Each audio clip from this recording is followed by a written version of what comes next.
Hello ബബ്ബബ്ബ ബബ്ബബ്ബ ആ ബബ്ബബ്ബ അല്ല, ഇത് നമ്മുടെ ദിലീപ് ഏട്ടന്റെ ബബ്ബബ്ബ. അതിന്റെ ഫസ്റ്റ് ലുക്ക് മോഷൻ പോസ്റ്റർ എന്നോ ഗ്ലിംസോ എന്നൊക്കെ വിളിക്കാവുന്ന ചെറിയ 1 മിനിറ്റ് 13 സെക്കൻഡ് മാത്രമുള്ള ഒരു സാധനം വന്നിട്ടുണ്ട്.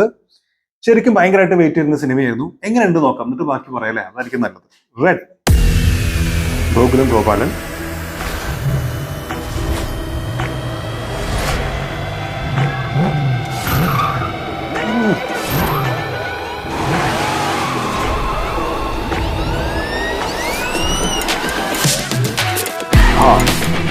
ഭയം, വെഞ്ചിൻ എബ്രഹാം, ഷാൻ റഹ്മാൻ,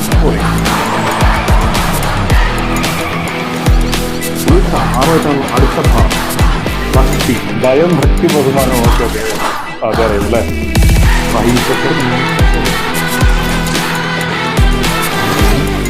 അടുത്ത ബഹുമാനം. നീ നിന്റെ പഴയ പരിപാടിയായിട്ടാണ് ഇറങ്ങുന്നതെങ്കിൽ പിള്ളേരെ നിനക്ക് അറിയില്ല. സാറി ജോണർ പുതിയതല്ലേ, പഴയതും പുതിയതുമായിട്ട് നമുക്കൊരു കൈ നോക്കിയാലോ സാറേ?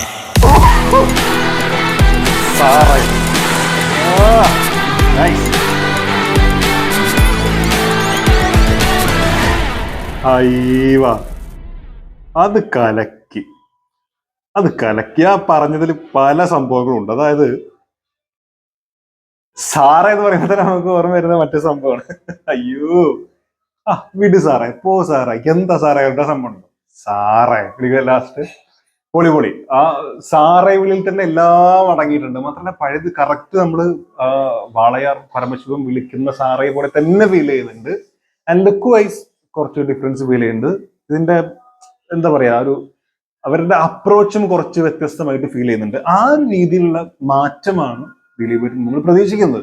പലപ്പോഴും ട്രെയിലർ കാണുമ്പോഴും ടീസർ കാണുമ്പോഴൊക്കെ നമുക്ക് ഒരു പഴയ ദിലീപേട്ടൻ വരും, അത്തരത്തിലുള്ള നല്ല കോമഡി ഉള്ള സാധനമായിരിക്കും എന്നൊക്കെ നമ്മൾ വിചാരിച്ചു പോവുകയും എന്നാൽ പെർഫോമൻസ് വൈസ് ഒന്നും അങ്ങനെ വരാതിരിക്കുകയും ചെയ്യുന്ന അവസ്ഥയാണ് നമ്മൾ കണ്ടിട്ടുള്ളത്. പക്ഷെ ഇവിടെ ഈ അപ്രോച്ച് തന്നെ ഡിഫറെന്റ് ആയിട്ട് ഫീൽ ചെയ്യുന്നുണ്ട്. പിന്നെ വിനീത് ശ്രീനിവാസൻ പറഞ്ഞ ഡയലോഗ് പക്ക, രണ്ടുപേർക്കും അത് ഇണങ്ങുന്നതാണ്. ഒന്ന് വിനീത് ശ്രീനിവാസന്റെ കേസിലാണെങ്കിൽ അതായത് പറഞ്ഞ ഡയലോഗ് എന്തായിരുന്നു, ആ പഴയ സ്വഭാവമായിട്ടാണ് വരുന്നതെന്നുണ്ടെങ്കിൽ ഇപ്പോഴത്തെ പിള്ളേരെ നിനക്ക് അറിയില്ല എന്ന് പറഞ്ഞു. അത് തന്നെയാണ് വിനീത് ശ്രീനിവാസനോടും പറയാനുള്ളത്.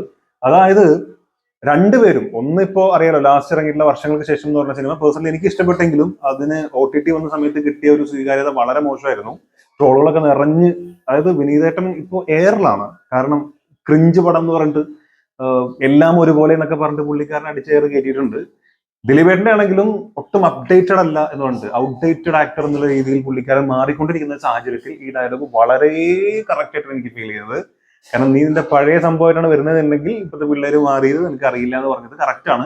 അതുകൊണ്ട് തന്നെ എനിക്ക് തോന്നുന്നു അവർ രണ്ടുപേരും ആ ഒരു ഡിഫറൻസ് പിടിച്ചാണ് വരാൻ ശ്രമിക്കുന്നത്.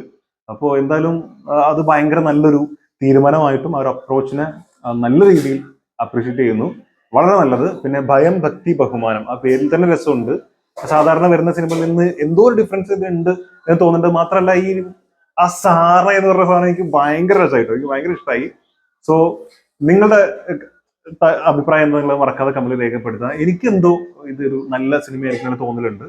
പലപ്പോഴും ഇതിനു മുമ്പ് എന്നല്ല പല സിനിമകളും ഈ ട്രെയിലറും ടീസറൊക്കെ കാണുമ്പോൾ നമുക്ക് അങ്ങനെ തന്നെയാണ് തോന്നിയിട്ടില്ല. പക്ഷെ ഇത് അങ്ങനെയല്ല.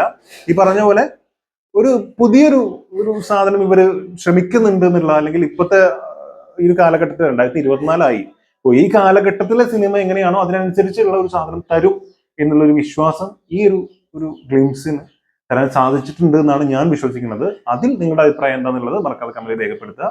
So thank you so much for watching. Video ഇഷ്ടപ്പെട്ടുണ്ടെങ്കിൽ സബ്സ്ക്രൈബ് ചെയ്യുക, സപ്പോർട്ട് ചെയ്യുക, മറക്കാതെ ലൈക്ക് ചെയ്യുക. ഓക്കെ.